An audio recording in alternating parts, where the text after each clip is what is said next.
Saint-Esprit.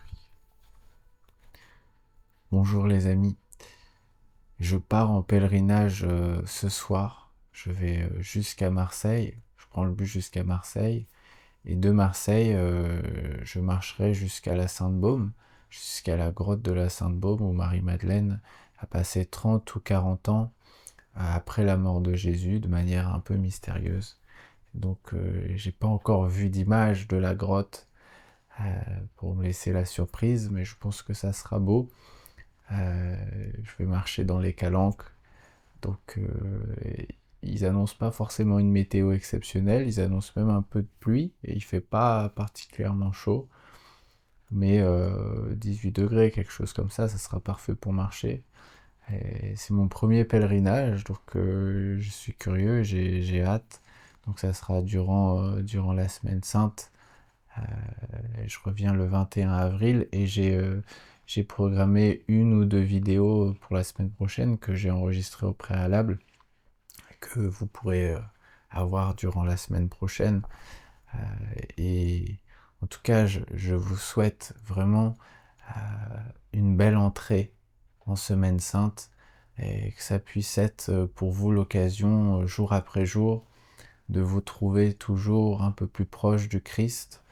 Et je pense que c'est une période magnifique et que c'est sans doute le sommet de l'année, le sommet de l'évangile, cette passion du Christ, la passion du Christ. Et c'est aussi, je pense, l'occasion pour nous de méditer sur cette passion, d'essayer autant que faire se peut de, de, de voir tout ce que représente cette passion du Christ, le fait qui décide de faire la volonté du Père et de mourir pour nous, de mourir pour nos péchés. Alors bien sûr, des péchés que nous n'avons pas encore commis, puisque nous n'étions même pas encore nés, mais c'est une mort qui révèle la vie. Et, et, et la mort, c'est celle à laquelle on est conduit lorsque les péchés nous envahissent et lorsqu'on nous sommes dans le péché. Et il est très facile d'être dans le péché, et c'est pas simplement pour dire le péché c'est mauvais, c'est à combattre, mais c'est pour y être attentif en soi-même, euh, parce que c'est très subtil qu'on puisse retomber dans le péché, et pas d'un point de vue moral, mais vraiment d'un point de vue de Dieu et de nous, de notre relation avec Dieu. Et à quel point ça peut être facile de s'éloigner de Dieu, comme ça, plus ou moins inconsciemment. Et c'est pas pour dire que Dieu est en train de nous juger et que c'est ça le péché, parce que Dieu est amour, fondamentalement. Et je pense que ça peut être une chance pour nous de méditer toujours un peu plus sur cet amour.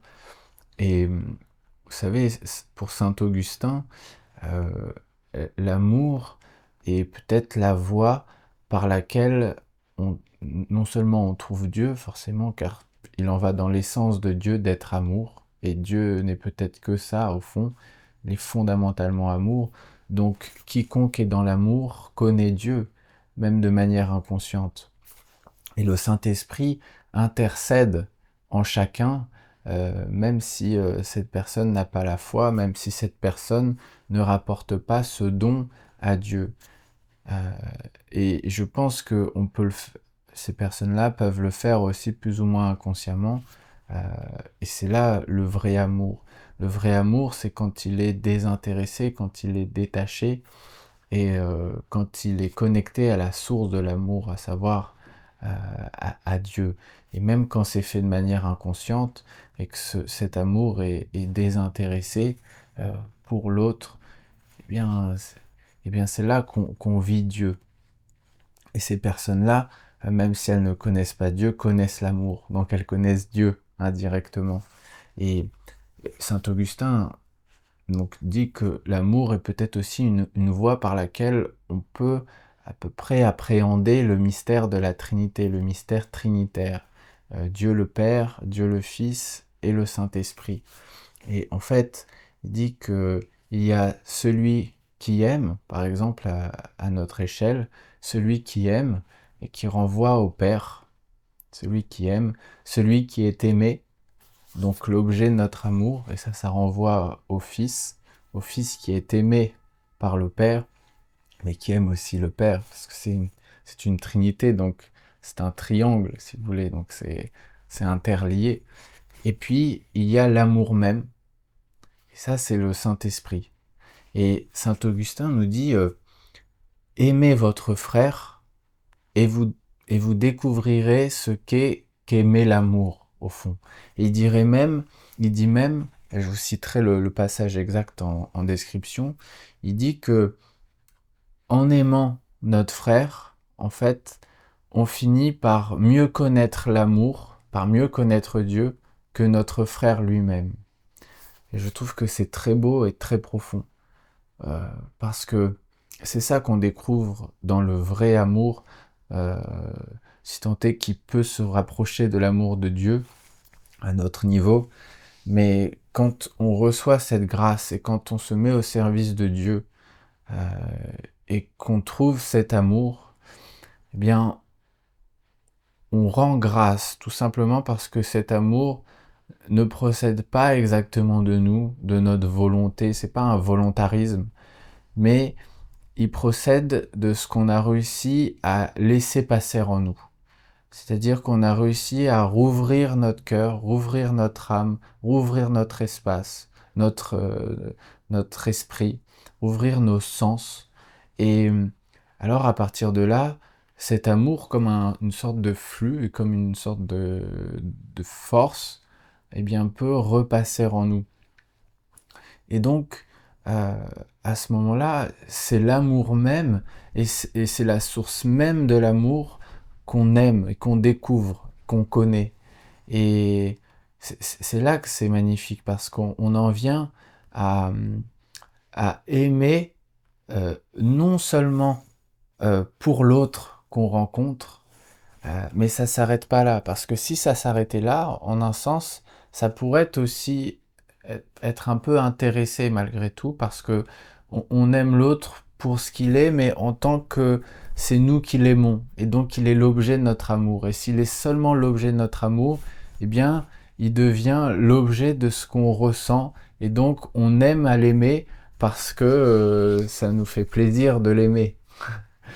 Mais ça serait un amour qui serait de notre propre chef, de notre propre résultat.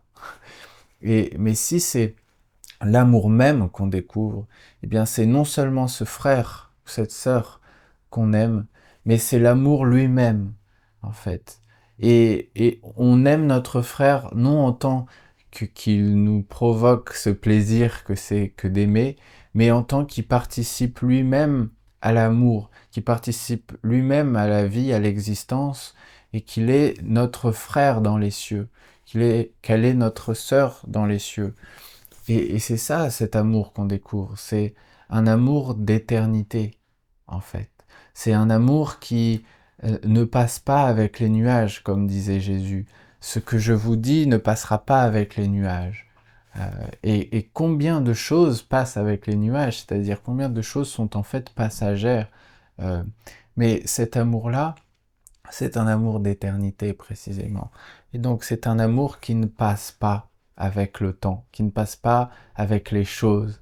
C'est un amour qui est là autant que les choses sont là, et autant que nous sommes là pour les voir et pour les aimer. Et à cet égard, je pense que la charité, comme le dit saint Paul, est vraiment notre boussole dans la vie. C'est-à-dire que chaque fois qu'on va se poser une question sur notre intention dans le monde, euh, ou sur un signe qui serait envoyé par Dieu pour nous faire savoir si on est dans la bonne direction ou pas, ou si on se prépare, ou si on fait une bonne chose, la bonne chose, eh bien je pense qu'on peut chaque fois repenser à la charité, reprendre la charité comme boussole, et là alors si c'est effectivement des choses qu'on se prépare à faire ou qu'on fait dans la charité, eh bien je crois qu'on est en bonne voie, on est sur le bon chemin, et qu'on ne peut jamais vraiment se tromper, pourvu que cette intention soit sincère et qu'elle soit au service de Dieu. Parce que cette charité, qui n'est pas toujours synonyme de gentillesse d'ailleurs. Être charitable, ce n'est pas juste être gentil. Il y a bien des cas où être charitable, c'est au contraire être ferme. Être ferme et remettre en place. Comme Jésus a pu se mettre en colère au temple contre les pharisiens. Parce qu'il y a une sainte colère aussi. Euh, et, et, et quand il est dit que si on vous frappe la joue droite, tendez la joue gauche, je pense pas que ça veut... Et c'est pas le message chrétien. Et c'est vrai qu'on en fait facilement une forme de gentillesse. Être chrétien, c'est être gentil, mais c'est pas ça, c'est pas être gentil. Être dans l'amour, c'est pas nécessairement être gentil. Mais tendre l'autre joue, ça ne veut pas dire être soumis, se soumettre. Ça veut dire euh, ne pas entretenir en son cœur de la colère ou de la rancune. C'est très subtil, hein. Euh, mais ne pas entretenir de la colère. Quand je parle de colère, c'est une colère qui n'est pas sainte, c'est-à-dire qui n'est pas proportionnée à ce qu'on m'a fait et, et surtout qui est dans une intention de reproduire ce qu'on m'a fait. Et la charité, c'est précisément ça. C'est réussir à ne pas être dans la rancune. C'est réussir à faire les choses par amour, mais non pas dans une forme de soumission ou de gentillesse, mais pour un bien plus grand, qui est celui de faire la volonté de Dieu sur terre, autant que possible. C'est-à-dire de se mettre à son service. Et comme Jésus ne cherchait pas à faire les choses par lui-même, mais il essayait et il faisait, et par excellence, la volonté du Père. Donc, voilà, je pense que la charité, on ne se trompera jamais. Et Saint Paul le dit, je vous citerai aussi le passage précis en description. Euh, voilà, bon, c'est des considérations qui me tenaient à cœur là de vous partager. Ça m'a fait parler d'un certain nombre de choses qui viennent un peu par grâce. Et c'est important. Et juste avant de prendre la parole, euh, j'ai prié le Christ, mais j'ai aussi prié le Saint-Esprit. Et le Saint-Esprit peut être un peu délaissé parfois, on n'en parle pas vraiment, c'est vrai, alors que c'est lui qui, par excellence et par définition, intercède en cette vie. C'est lui qui conduit et communique la volonté du Père, la volonté du Fils, euh, en tout cas la volonté du Père par le Fils. Euh, et c'est lui qui nous fait revivre chaque fois. À chaque fois que l'on touche sa grâce, chaque fois qu'on se met en présence de sa vie, de ce qu'il est, chaque fois qu'on se met en présence du silence, et du silence par lequel il peut passer. Et le silence n'est pas forcément l'absence de bruit, mais il est l'absence de bruit intérieur. Donc ça peut être l'absence de bruit extérieur, mais une absence, c'est pas forcément une absence de bruit extérieur, pardon, mais c'est une absence de bruit intérieur. Alors bien sûr, sans doute que c'est pas possible absolument, mais plus il y a du silence à l'intérieur de nous, plus il y a cette paix, et plus du même coup, euh, on reçoit, euh, on reçoit la volonté du Père à travers le Christ par le Saint-Esprit. Euh, et voilà, donc tout ça pour dire que j'ai prié le Saint-Esprit et je pense que c'est une prière qui est très très puissante, qui est très puissante, surtout quand on cherche à prendre la parole ou quand on cherche à être éclairé et être éclairé non pas seulement sur notre vie, mais demander à être éclairé euh, par, par la volonté du Père. C'est-à-dire, je demande à me mettre au service de cette volonté de Dieu. Je demande à être un instrument de la paix, un instrument de l'intelligence, et qui est par intelligence, j'entends vie de l'esprit. Et puis, un instrument tout simplement d'amour et de communication d'amour. Et, et c'est là, en tout cas par expérience, que je sens que la parole se libère, euh, elle se fluidifie, elle devient limpide et on peut demander ça dans notre prière aussi, de pouvoir être cette présence auprès des autres qui est limpide, qui est clair à la fois dans nos paroles, mais simplement dans notre présence à l'autre, dans notre écoute, dans le silence, dans notre regard, dans notre sourire. Et alors, c'est quelque chose qui devient clair et lumineux pour l'autre. Et encore une fois, pas par nos propres forces, mais par la grâce de Dieu. D'être simplement cette présence qui intercède à notre niveau, et qui permet d'incarner ce qu'est le royaume de Dieu, ce qu'est le royaume des cieux. Et donc, euh, quand on demande ça humblement, eh bien souvent on reçoit ces grâces. Alors je vous invite à prendre ces temps de prière qui sont tellement précieux. Parce que parfois, on peut facilement se dire que c'est perdre du temps que de prier. Euh, Parce qu'on est pris dans notre vie, on essaye de caser des moments de prière à l'intérieur de cette journée, et parce qu'on est encore en train de séquencer la journée, alors c'est important d'une certaine manière, mais c'est important aussi de pouvoir laisser passer cette continuité, ce flux de continuité à travers ce qui est séquencé. Autrement, on vit de manière consumériste presque, on vit de manière séquencée, c'est-à-dire ta ta ta ta ta ta ta. On vit comme une machine au fond. Et donc le flux de la vie, ça reste la vie, mais c'est une vie du monde. Et il y a une vie bien plus profonde, qui est la vie spirituelle, qui est la vie de Dieu, la vie du Christ. Le Christ est la vie de la vie. Et donc c'est cette vie continuelle, ce flux continu qui passe à travers toute chose et à laquelle on peut tout d'un coup être hermétique quand on sait séquencer nous-mêmes, à l'intérieur de nous-mêmes. Et donc on a fermé des portes, on a fermé des volets, on a fermé des vannes. Et donc ce flux-là ne peut plus tout à fait passer. Donc c'est bien vraiment de prendre ces temps de prière parce que c'est des temps qui, quand on est pris dans la course de notre vie, paraissent un peu comme du temps perdu et parfois on pourrait même se dire qu'on va le faire de manière utilitariste pour justement se ressaisir de la vie, être repris par elle. Et souvent ça loupe parce qu'on est dans une intention qui calcule.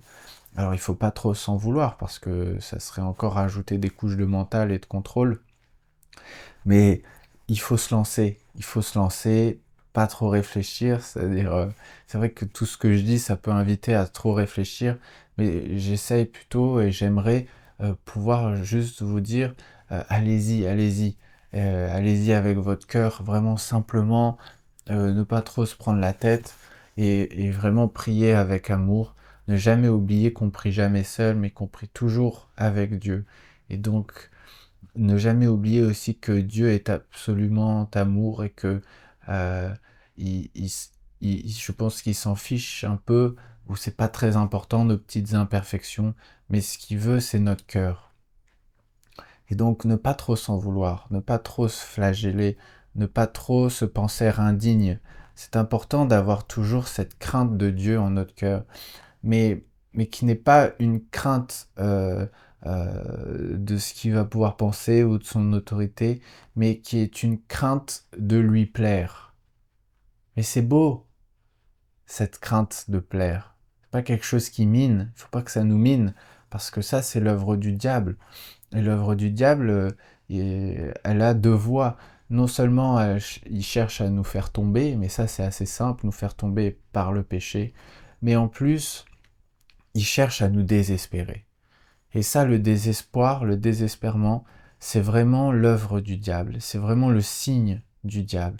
Donc chaque fois que vous êtes un peu désespéré sur vous-même, désespéré à l'égard de Dieu, désespéré à l'égard de votre relation avec Dieu, comme si vous n'étiez plus au rendez-vous est un peu indigne et que vous êtes dans une forme d'autoflagellation, n'oubliez pas que l'œuvre du diable, c'est de nous désespérer. C'est de nous couper de Dieu fondamentalement.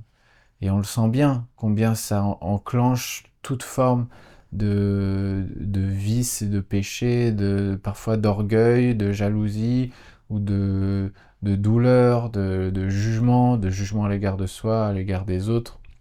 C'est un engrenage, vraiment. Donc, voilà, j'espère que que mes paroles peuvent être une forme d'exhortation à la prière simple et aimante, pour que cet amour puisse se rejoindre toujours avec Dieu, parce que c'est un amour qui en appelle des deux côtés, car l'amour de Dieu ne peut pas non plus vivre sans nous. Donc, euh, parce il serait comme ça à peine perdu, et il serait dans le vide presque.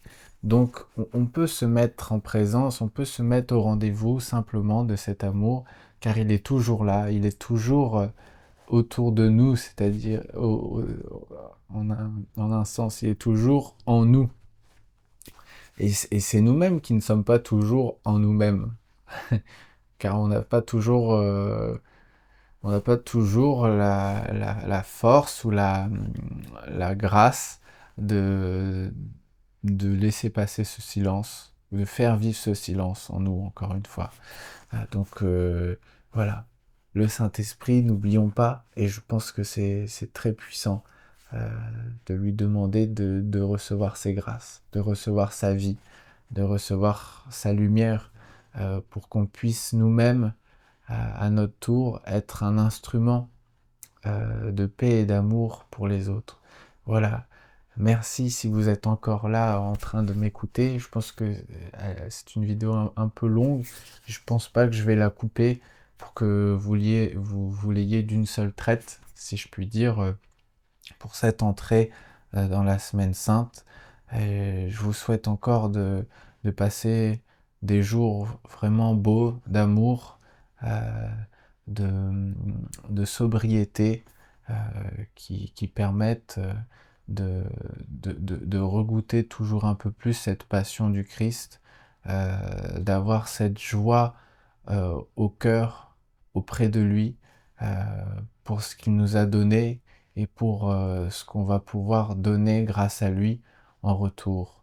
Et que cette vie puisse vivre en chacun de nous d'une manière intense, et qu'on puisse la faire vivre autour de nous, qu'on puisse la partager, qu'elle puisse vivre dans les cœurs de chacun, de ceux qu'on rencontre, de ceux de nos proches, de ceux qu'on aura la grâce de rencontrer durant ces jours qui vont venir. Euh, voilà, je vous remercie de m'avoir écouté, et puis je vous dis à très bientôt quand je serai revenu de mon pèlerinage. À bientôt.